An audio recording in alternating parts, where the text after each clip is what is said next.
Wait a bit, is it? 10 seconds, 10 seconds, it's okay, it just explodes, it explodes. Stage is mine. Thank you. All right, afternoon, folks. I get by the feeling that everyone's kind of tired. You had a little bit of a late night last night? No? Some of you were very, very good and went to bed early? No, there's some people going. I have so many good I have a walking pharmacy in my bag, if you need something. Not that type of pharmacy, just a regular one. So spot the experienced speaker. I'm going through security and all you hear is it's like all the different bag things rattling, because when you travel and you don't know how to speak the language, asking for paracetamol might get you something completely different. You know, I'm looking for hair loss tablets. I don't know what I'm getting. So I bring everything with me, and then it means I'm very popular usually after the night out. So this is optimistic security.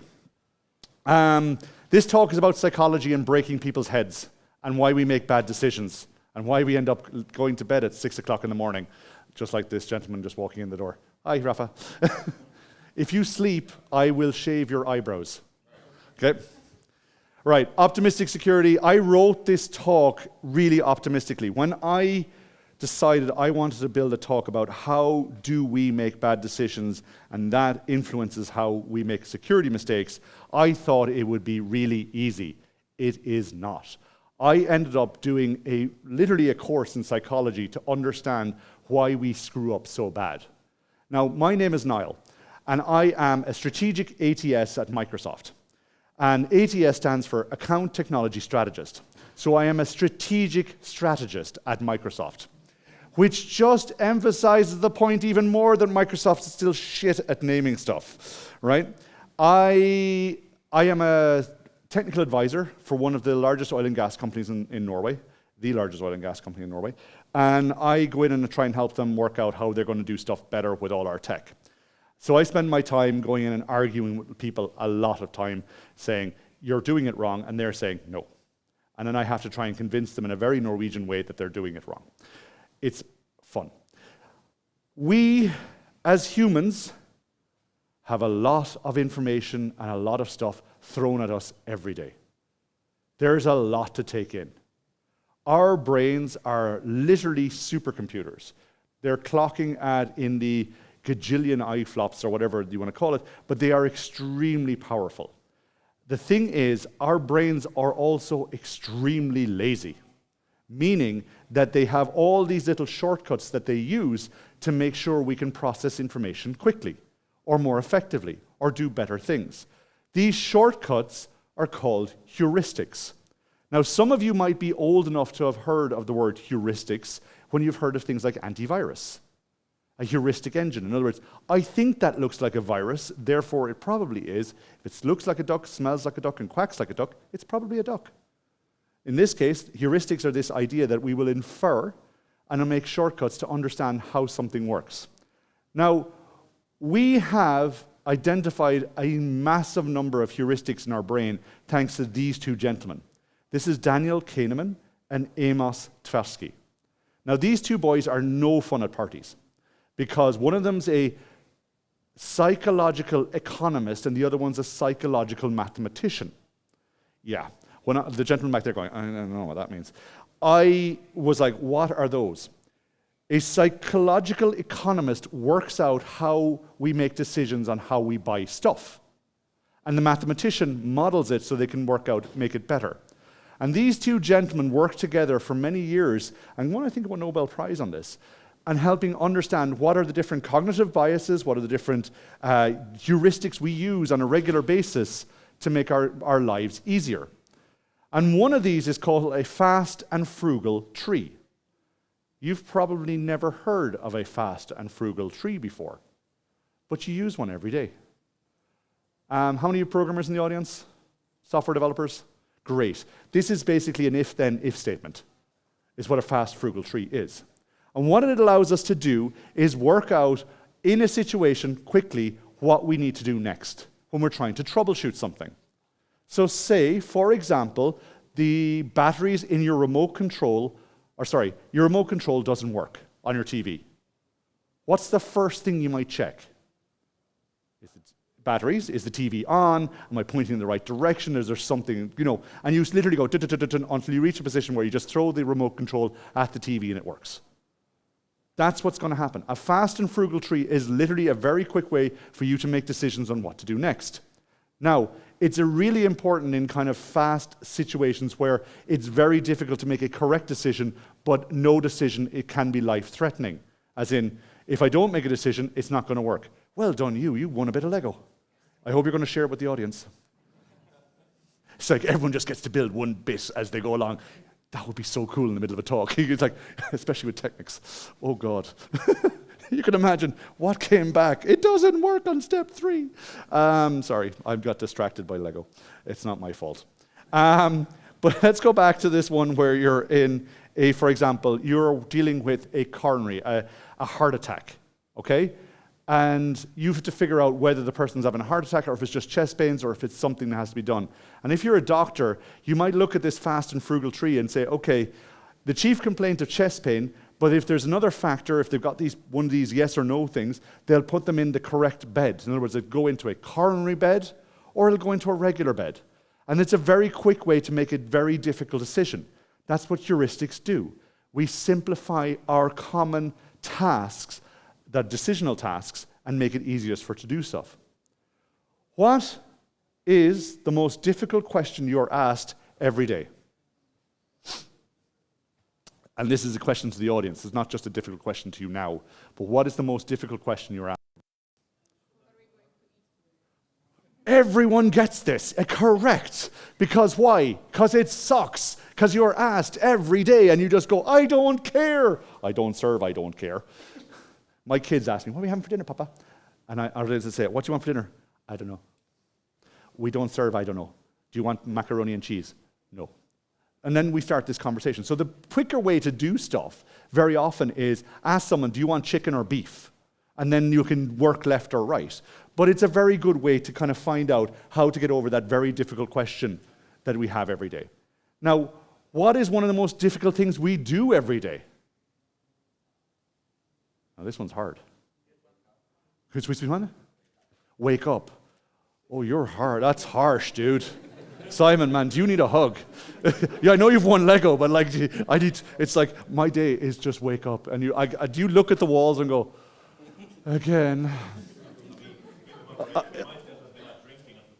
Yeah, well, he could have been drinking till 4 in the morning, but he's won Lego, so it's a bit of a plus-minus here. I'm sorry, you just made my day by waking up. I'm like, as a person who loves working with comedy, that kind of is like, it's just like, alley-oop. No. Okay, let me try again. Simon, you stay quiet now, just to have a bit of time. Stay awake.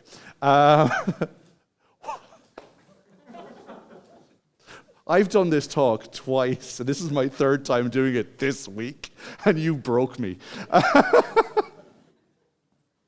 Okay, the most difficult thing we do on a regular basis is interact with other people regularly. Simon, I know, come on. You are going to be doomed now for the day. I'm so sorry because I managed to read your name. I promise, this is the last one. Center. So one of the hardest things to do is interact with people. Because when we don't know what to do, what do we do? So what do you do when you don't know what to do? I'm going to pause John for a second there. What do you do when you don't know what to do? Which? Laughing? Yeah, that's panic. Cry, panic, hide in the corner. Generally, we look around and see what everyone else is doing and follow them. And we call this social proof or herd mentality. Right? This is heuristic when you're in a position where you don't know what to do next and you're looking at everyone else and you think, okay, where can I sit? What can I do? How should I dress? How do people queue? Do people not queue? You know, this type of thing. So a really cool thing to break people's brains. If you are in a crowded street and it's busy, look up. Stop and look up. What will happen is every so often a couple of other people will join you and look up. Right? And you can stop the entire street getting to look at nothing. Because no one knows, but everyone just kind of looks, oh, what are you doing? And then you end up with a couple of people doing this all the time. Because our brains kind of go and say, well, I don't know what to do in this situation, I'm just going to follow the leader. Right? Now I'm going to show you an example of social proof here. This is really interesting. The video I'm going to show you next is a gentleman with a disability. And he's trying to get the attention of the sports team that has won a cup. And he just wants to congratulate them. He's a big supporter, and he wants to congratulate them. People who do not have a disability very often find it very hard to interact with people who have a disability because they don't know what to do, right? So in this case, watch what happens. So here, you see the thing? First fella passes him. Passes. Passes. Passes. Passes. Next guy. Hand. Hand. Hand. Now, it changes. Gentleman gets a hug. All right? Everyone go after the first guy, changes what they did. And why is that?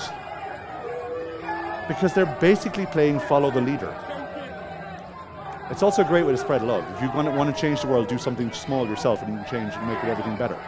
Like, this is so simple, but it's just an example of when you don't know what to do, your brain is struggling to figure out what to do. It looks at everyone else and says, that's what I'm going to do next.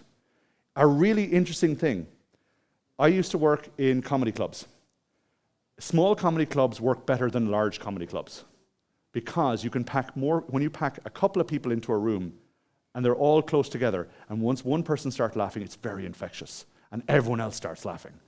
But if you're all spread out like you are now, it's actually much harder work for me to make you laugh than if you're all tightly in a group, because you start getting this huge effect of the person beside you.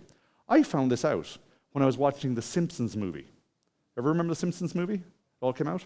Do you remember the scene where Bart Simpson is skateboarding and he ends up doing it naked? And everyone's expecting not to see the bits. And then at the end, they show the bits. And I am sitting in a row 5, and beside me are two 8 and 7-year-old brothers. Right? And the cinema is packed with mixture of kids and adults. And I'm sitting there, and I'm laughing a little bit, but I giggle at a very specific moment. And one kid beside me giggles, and then smacks his brother to tell him to giggle, who smacks his dad to tell him to giggle. And I was like, oh, this is cool. It made me laugh.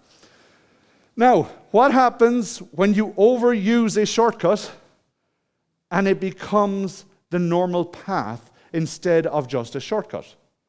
Well, we call this a cognitive bias. When you over-rely on a heuristic, you end up in a position where your brain has become a default setting that it's now its default. It's not a shortcut anymore, it's the normal path. So it doesn't even do critical thinking for anything else, it just assumes that's what's going to happen. So if we look at the definition of heuristics, it says a simple procedure that helps find adequate, though often imperfect, answers to difficult questions. And cognitive biases, when we look at that, its heuristics are shortcuts that humans use to reduce task complexity in judgment and choice, and biases are the resulting gaps between normative behavior and heuristically determined. I'll leave this one out. This is the Wikipedia definition. Now, let's see if this works. It doesn't, which is a bit of a pity. One of the things I'm going to say at the end, you don't have to read it because it is quite complex, but it says, thus, cognitive biases may sometimes lead to perceptual distortion, inaccurate judgment, illogical interpretation, and irrationality. I could be describing someone who's drunk. I could be describing someone who's in love. Or it's a cognitive bias. Have you ever talked to someone who's in love and they ignore all the signs? The red flags are up enough that you're literally looking at it, it's like Russia's coming back. You know, there's enough red. I'm sorry, is that a politically correct joke in Poland? Okay, cool. In Ireland, it's considered okay. I don't know. We have 186 different biases on average that have been identified. And this wheel is available. It's really cool if you go to that bit.ly link. And they're divided into 4 areas, which include the too much information. In other words, when you have too much stuff going on, you need to condense it down, right? For many of us, that is, look, we had this discussion about learning to drive earlier on, but do you remember when you first learned to drive? Now, I don't know how you learned to drive in Poland. I assume really fast. okay? It's a lot faster than Norway. And when you have too much information, or when you're trying, like you're literally trying to kind of like factor in everything and it becomes overwhelming, and you remember that first time you're in the car, you're white knuckles, you're trying to watch all your mirrors and you're doing the stuff with the indicators and you're just panicking. Now you drive a car and you could end up at work and going, I don't know how I got here. I don't even remember the song on the radio. Nothing, you just get there. If you have too little information, you fill in the gaps. We call that presumptions. And then you have the need to act fast when you're trying to, we call that jumping to conclusions, and when you're trying to figure out what to remember, aka my kids' homework. Now, I'm going to just zoom in on one of them, and one of them is, for this case, is you can see is confirmation bias. Now, you're looking at all the different ones that are inside that area. Like we've got congruence, post-purchase, choice support. It's like there's a lot of stuff in there. I read all 186 different bias types. Shouldn't have done that. Because after you end up reaching and looking at all this, all you see is bias everywhere. It does not matter. You see people doing stuff and you're going, that's a bias, or that's, and it ends up working against you. Especially confirmation bias, because that's where you're looking to support something you've made a hypothesis on. Very often, we will do it, you do this all the time. Programmers will go to Stack Overflow, find the first thing that works, copy paste that code in and just go, yay, it works. Boom, I'm out the door. Do I understand it? No. Do I care what it did? It worked. My thing compiles. It now fixed. I don't care. Is it correct? We don't really know, but it works on my machine TM. That's how it goes. We just go for the confirmation bias, and because it'll work for us. I found this great tweet from Michael Feathers. Once you start looking for confirmation bias, you see it everywhere, because you are confirming what you are doing. Did you ever try and go onto the internet and just say, I would like to be told I'm wrong? Has anyone ever done that? Oh yeah, good man. You use Reddit too. I say, yes, I'm a woman, because that's very often what happens, unfortunately, in this world. What if confirmation bias is just confirmation bias? Well, every time we get confirmation bias, we just do that. When I show you this image, what do you see? What do you see? You see a socket? I see a happy plug. It's a Danish plug, of course it's happy. They're always happy. This is a cognitive bias called pareidolia. It's where you see faces on things that shouldn't have faces. It's really cool. Do you know why we do this? Because recognizing faces is an important job as a human. Because if you don't recognize faces, you just look at people and go, I don't know who you are. Case in point, my sister-in-law, or future sister-in-law, discovered she has cancer. So she's gone through chemotherapy. So she's lost all her hair. So she's bought a couple of wigs. Now, my daughter was down to visit her, along with the rest of us, down to visit her last week, and had a great time trying on all the different wigs and different hairstyles and having a great time. And I took all these photos and I sent them to the family group we have in WhatsApp. And one of the uncles was like, why is Niall sending me pictures with random children? And my sister's going, you bloody numpty. That's your niece. And he goes, is this? I swear to God, I was like, okay. Pareidolia is a thing where we put faces on stuff because we have to recognize faces, because it helps us do stuff. We see faces a lot on different things, okay? Like this very terrified, what's going on over there? I love this one because I put this up and everyone goes, oh my God. What is this? What's this? Which? The face on Mars, correct. Did you know for many, many, many, many years, many people thought this was an example of why there was intelligent life on Mars? Why would you say that? Well, no person could make a face on Mars unless it was actually intelligent life there. And with the technology we had at the time, it does look like a face on Mars. And like, it's hard not to look at it like that. But when we did have a few higher res images, we discovered it's not actually that. But it became a thing that, like, everyone's seen The Man in the Moon. I was 19, 20 years old before I saw The Man in the Moon. Because I just, for some reason, it didn't click at what I was looking at. And then when I see it, I can't unsee it. So I'm sitting there going, stop staring at me, you bastard. So this is a common thing, and this is like why we see things in clouds and other things. We also have a concept called bike shedding, a very common term used in IT. Probably maybe not know where it comes from or what it really means. Bike shedding is where you give someone a very complex task and they focus on the bit that they understand, not on the task as a whole.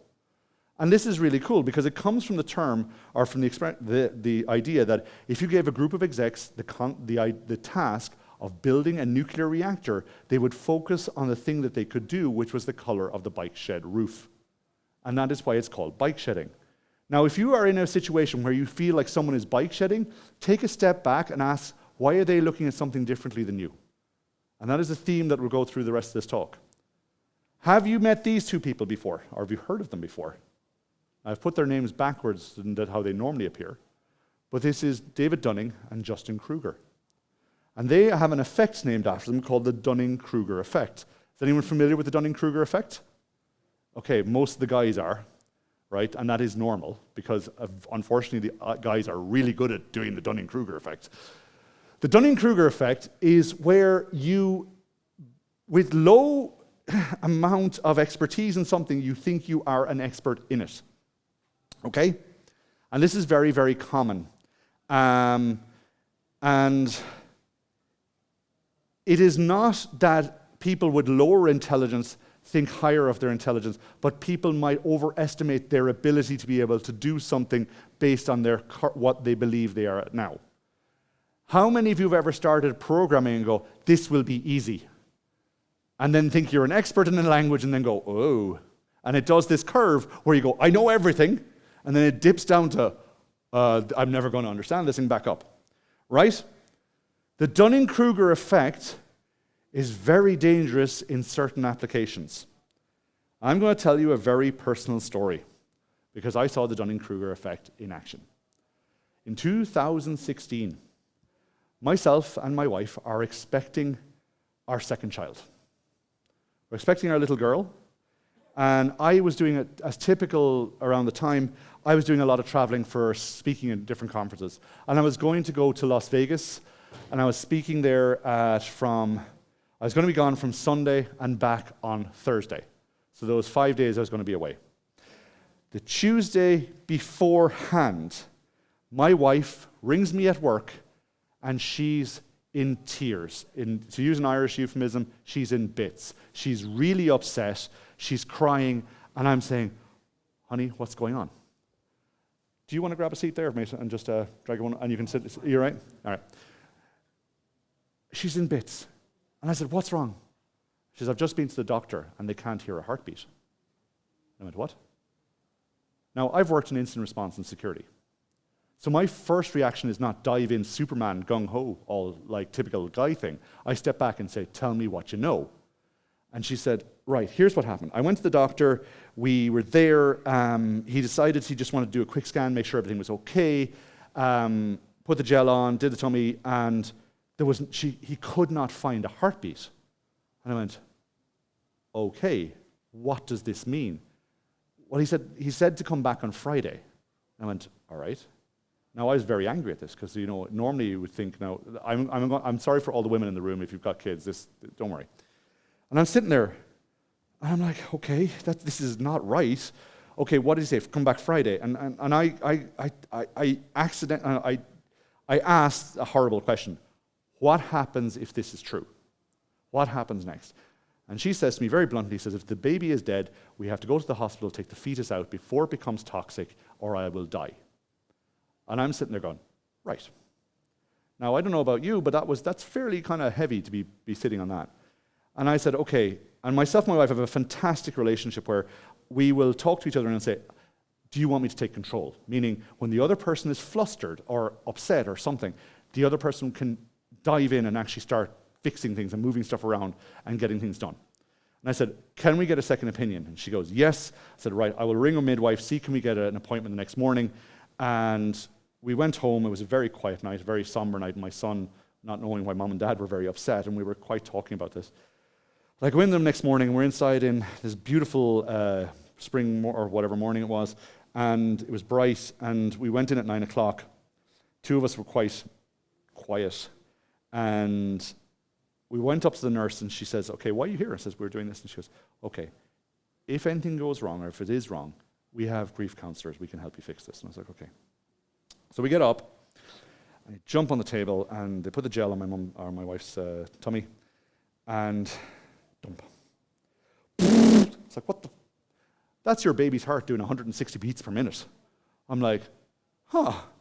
My wife dissolves in like just joy and relief. I melt on the ground like a puddle of goo. I'm sitting there going, but I get up and I go, I'm really freaking annoyed here now. And at that point, my wife goes, I've got control. And I went, he did. Turns out, our lovely doctor for my wife had not been trained on how to use this particular device and thought he could. Yes. See, I did this talk 2 days ago, and there was 50% women, right? The guys and the thing were like, that's a bit of a shame. The women, the hatreds, and the I'm going to go out with pitchforks and kill that guy. And I'm just like, okay, not me, it's them. But she read him the riot act and told him to kind of literally get your acting gear. He said he would go off and do training. He was very nice after that and very attentive. But anyway, now, many of you have gone, oh my God, that's an amazing story about the Dunning-Kruger effect, but I've kind of tricked you a little bit because that's an anecdotal fallacy. It's where I've used an anecdote to prove a point that I am right. Now, very often we use anecdotal fallacies when you're trying to contradict somebody. In other words, if you were to say, well, cigarettes cause cancer, and you could say, well, my grandmother smoked 90 cigarettes a day made of asbestos, and she didn't die from cancer.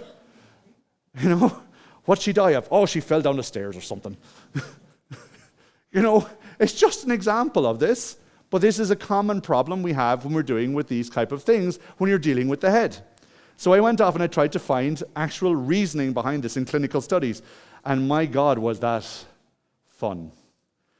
I read so many different clinical studies that I probably could take my degree now, right? Now, actually, let me just take a step back here. Actually, I'm going to go back to the Dunning-Kruger effect for one little thing for you, right? This thing affects women worse than affects men.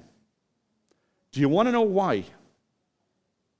If you put a job advert out and a woman looks and sees 50% of the job she can do and 50% of the job she can't, or she doesn't know yet, they won't apply, right? Guys, it could have you need to be a 75-year-old pregnant woman, and they will apply for it.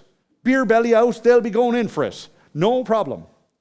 It's extremely unfair. If you are hiring folks for jobs, and you say, you can tell the people it is okay they don't know. And if they say they don't know, ask them how they would find out. You will increase your diversity and hire absolutely astronomical. Okay? Also get other folks to write your things and not just put a list of stuff in. Anyway, that is a thing where I'm at. And if I go back, to my programmers here, my list, I have a list of programmers from 1 to 10. They range from 1 year's experience all the way to 21, with different coding languages and types, and they use a different editor. What happened in this study was they watched them for an hour where someone was pair programming with them, and then there was a person remotely watching on the other side, and the only reason it was an hour was to allow for the fact that people get tired. And the tired you are, the more likely certain things are meant to creep in. And what they found was there's different biases kicked in depending on the type of person who was involved. So, for example, the preconceptions, confirmation bias, P1 continually added hash maps to when other data structures would be preferable for a query API. Basically, the person had gone back and said, I'm good at this, and that's the bit I'm going to do. There was other ones where, for example, they would have normalcy effects where they disregarded all compiler warnings out of habit. How many of you have ever done that? Ignored the compiler and said, it'll be fine. Everyone's done it. But these particular things, one of them was that it was very much over-optimism. When you have optimistic bias in your programming, you end up with this kind of very difficult thing to fix. And Kent Beck wrote this amazing thing here. Optimism is an occupational hazard of programming. Feedback is the treatment. Now I'm saying, you're kind of thinking, okay, optimism, optimism, optimism. I know he's going for a taxi. I'm hoping I'm not losing all the audience. See you, Martin. Bye. This is going to be a weird video, by the way. They're like, what is he doing in the middle of this conversation? Is he talking to himself? The guy's editing out. There's no one else in the room. So, optimism is an occupational hazard. When we are too optimistic about things, we end up not doing stuff right, or we end up doing stuff too fast, it not working. So, Kent Beck, when he explained this, I think this is a great thing because this works for all things, right? It's not just programming. It could be like, I'm going to make an outdoor kitchen. How hard could it be? I'm going to do this. How hard could it be? And then you realize it's very freaking hard because we are optimistic by design. Humans are designed optimistically. We have one brain, we have one heart, 2 lungs, we have one liver, which coincidentally was designed by the Irish because it's the only thing that regenerates. So it's our gift to the universe.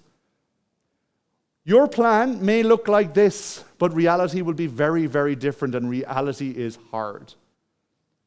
How many of you have seen that amazing project plan where it goes like this? It's perfect, where we see initial development, deployment, rollout, product release, finish. How many of you have actually managed to do that? If you have, you are lying. Or you've written hello world, and that's it. Because we don't. It is so hard to do this right, because we've got to predict the future, and we're optimistic. I'm going to show you where optimism really, really kind of hit home. This is the VSS-2, the Virgin Spaceship 2. It's that thing in the middle. This amazing looking aircraft, which is, you have VSS-2 in the middle, and you have White Knight on the outside, which is the other two. This aircraft flies up to 41,000 feet, or 14 kilometers above sea level. It drops the little shuttle in the middle, which has a nylon burning engine. If you think tights, socks you find in the dryer that have ended up, that's where they end up in at the end. All right? This thing flies at about Mach 2 or 3 up past the stratosphere, comes up like this, and comes back down to Earth and glides in. Now, you can see by the way it is very aerodynamic, right? Okay? How do you stop something that's aerodynamic? You make an air brake. And by doing that, they had to do a thing what they call feathering. And this is really cool because what happens is the wings on the side flick up to make it less aerodynamic. So when it comes in, it's like slowing down because of sheer resistance.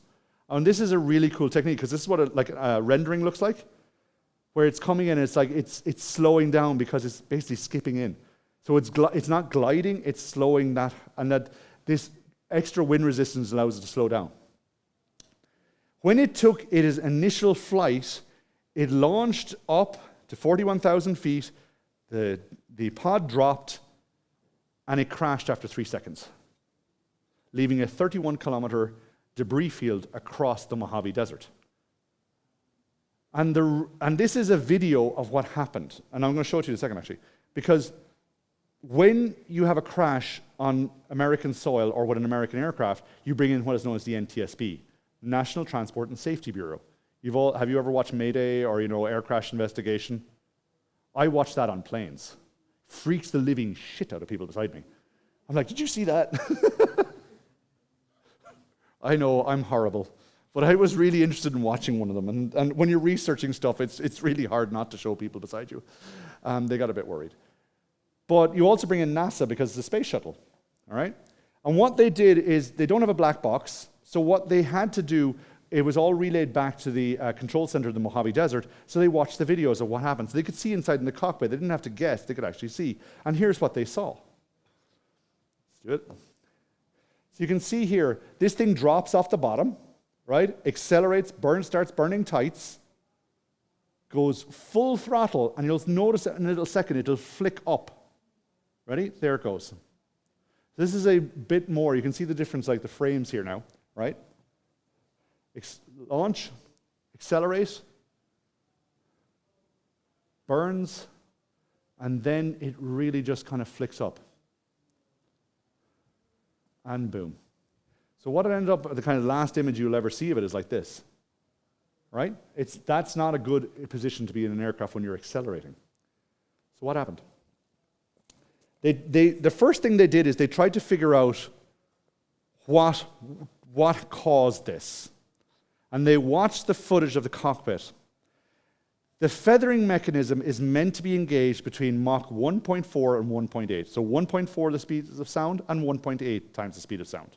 So really fast. The co-pilot had disengaged the locking mechanism at 0.82 Mach, meaning it's about the same speed you travel at when you're going over the continent or like going to the US. It's the same speed you go at. So it's a normal kind of speed. And they went to the engineers and they said, listen, if we disengage the anti-lock mechanism, the feathering lock mechanism, at subsonic speeds, what would be the result? And the engineer goes, that would be catastrophic. And they went, excuse me? They said, oh, it would just destroy the aircraft. It would be dead. And they go, well, okay. Did you have anything that stopped it doing that? No. Why not? Well, you see, we hired test pilots, and test pilots don't make mistakes because they are the top 1% of the top 1%. Do you see the problem? They were optimistic about the abilities of the people that were going to be flying the aircraft, so they didn't bother putting in a brake mechanism to say, you shouldn't do this. All right? So they knew what happened. They didn't know why it happened. So they went back and looked at all the training records, and they saw that these two pilots had done 72 simulations in the simulator, and only one had failed. And the one that had failed is where the co-pilot had forgotten to disengage the lock before Mach 1.8, which caused the simulation to say, no, you've crashed. Now, have you ever seen an aircraft simulator? It's basically the biggest video game you can imagine. It didn't also account for the fact that these people are dropping 1 kilometer in 3 seconds, greatest drop scare ever, and then they're getting an acceleration going from 0.8 or 0.5 Mach to 1.6 Mach in about 3 seconds, 4 seconds. So you can imagine that people who are doing this, he is freaking out because he knows if he doesn't disengage this lock in time, and it's noisy and it's hell and everything that's going on, and he knows he's only ever done this once where he's failed, then he's going to do it and make sure it's done. But no one ever told him that he shouldn't do it because the instructions said should be done between 1.4 and 1.8. Should. Not cannot be done under. So the if statement bounded out somewhere. So the person overcompensated, and that's what went wrong. People were just too goddamn optimistic about what was going on. Now, I am not saying do not be optimistic. I am saying do not be naively optimistic. And that is like wishful thinking and not grounded in reality. I am going to talk to you about brutal optimism. And brutal optimism is where you have faith in the long-term success. That is, yes, we can do it, but we know it's going to be hard. I was part of a conference in Stavanger, in my hometown in Norway, and we started this conversation a year ago about setting up a conference in the city. And we started the conversation about building a conference because we thought it would be easy. We thought it would be easy. It wasn't. But we had a long-term vision that we could get it done. We just knew we had to kind of push through and every time kind of keep making it work. You need to be brutally honest about the short-term reality. When stuff didn't go right with what we were doing, we were kind of saying, what do we need to change now? Should we keep doing the same thing or should we change? And this is also called the Stockdale paradox. It's from a Major Jim Stockdale, I think he was Major, who was captured in Vietnam and held in a Vietnamese detention center and / torture center for 7 years. 7 years in foreign territory held by his captors.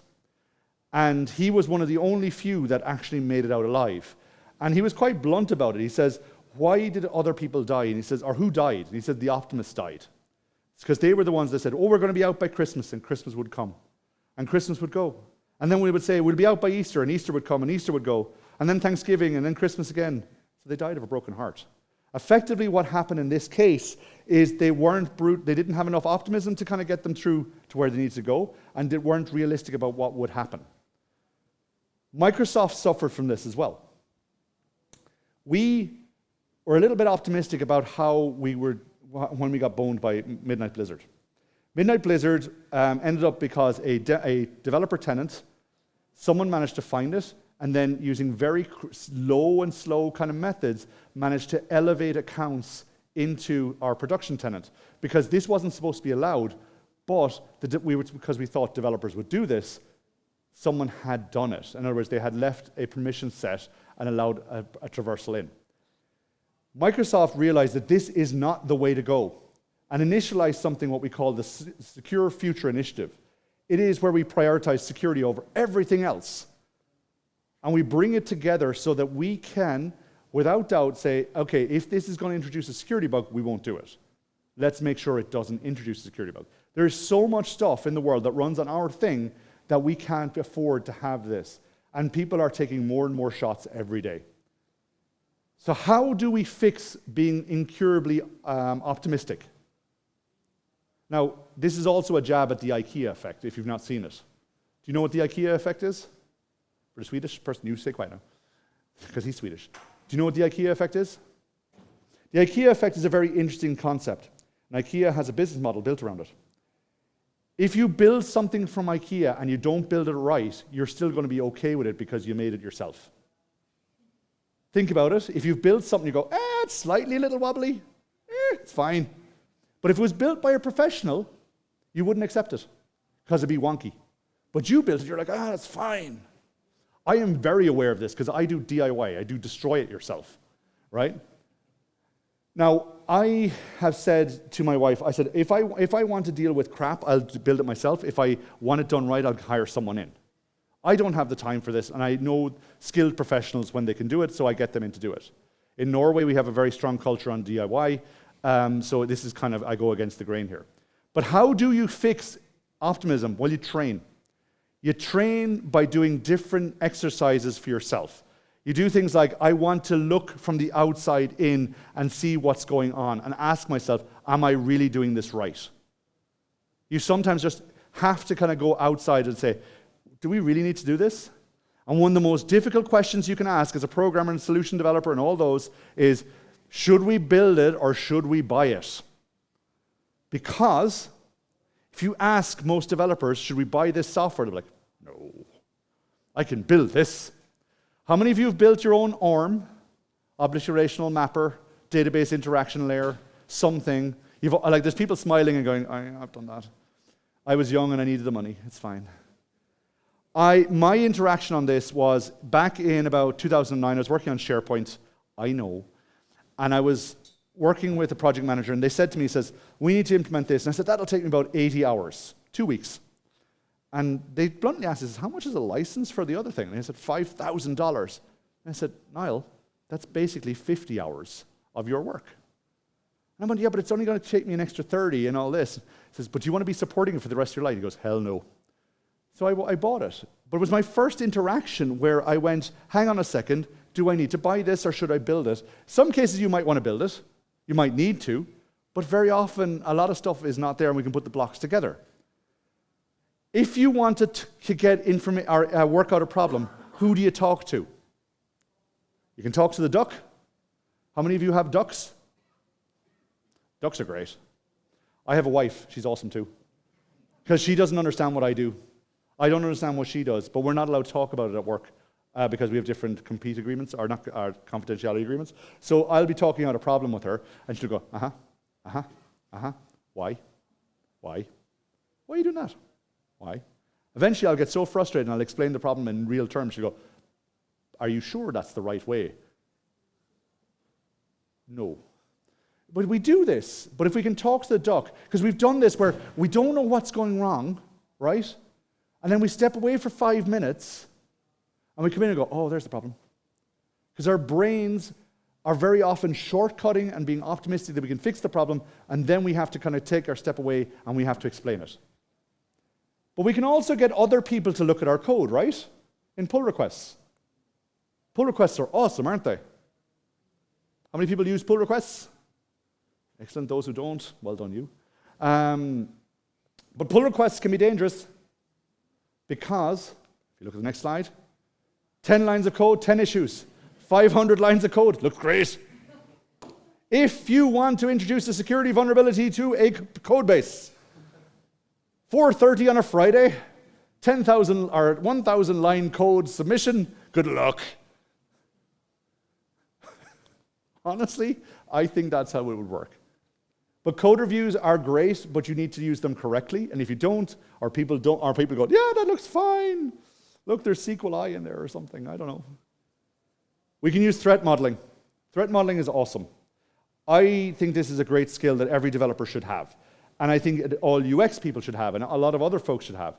Because what it does is it gives you a full-on, let's look through our code and how everything works, and then try and be realistic about where it would be attacked. Threat modeling reduces optimism. It makes it more brutal because you're going to say, well, I have a validate maximum length complexity and whatever because someone can mitigates brute force authentication. We've put up a couple of attacks. What are we doing to mitigate the different ones? And you'll be like, Niall, that's a hell of a lot of work. How do we prioritize this? I said, well, you can use something like a risk matrix. Now, we've all probably seen risk matrix. The PMs in the audience are like, I love these things. Right? We call these RAGs, red, amber, green, or whatever you want to call them. These are really good for understanding where to put your effort because you might say, okay, how often is this going to happen? How severe will it be? Like if we look at this one here where you have, if I stub my toe, I'm certain I'm going to do it and it's negligible. What is the kind of risk mitigation here? And I asked this to a Swedish audience and they said, learn to walk. And I said, how about wearing steel toe boots and I will kick you? And they went, okay. But if I'm going to fall and it's likely in Marshall, maybe I'll put up something like railings or I'll do something there, but I'm not going to invest a whole load of money in tsunamis protection. Like I live on the coast in Norway and I don't even think I want to do that. I'm assuming in Łódź, is that how I pronounce the name? Whew, got it right. Because, when you read it, you're like, Ludz? No. I'm guessing that's a quick way to discover if someone's an idiot or not in here. So tsunamis, you're probably not going to have that issue here. But you're not going to invest. But it might happen. It may not happen. Probably an earthquake, maybe, whatever. So I am going to say, remain optimistic. I'm going to say to you, keep up the faith, keep up the optimism, keep stuff going well. However, temper it a little bit and become more of a realist. Optimists will look at a glass and say, that's half full. Pessimists will go, that's half empty. And realists will go, that's a glass of water. Because have you ever been asked something and someone fills in the gaps for you rather than telling you the exact facts? When I worked in IR, I would use the thing very often to people. I'd say, tell me what you know, not what you think. What you know is backed by fact. What you think is where you're filling in the gaps and could be wrong. And then it causes everything to go somewhere else. Fact and point. This is a little odd story, because it just reminds me of this one. My mum, she was panicking. She goes, I'm trying to get out the door. I can't find my sunglasses. So I'm running around trying to find her sunglasses, and I'm looking everywhere. And then she bends over like this in front of me, and I'm like, they're on your head. One thing I didn't ask at the start is, where had you looked? Because I just assumed we were looking from the start. I find if you do that a lot, if you ask the question, tell me what you know, versus what you think, you will get into that critical thinking and reduce that optimism. Take the time to look inward in yourself, take the time to reflect and ask yourself, am I being too optimistic? Are we being too optimistic? Should we do this a different way? Ladies and gentlemen, thank you for your time.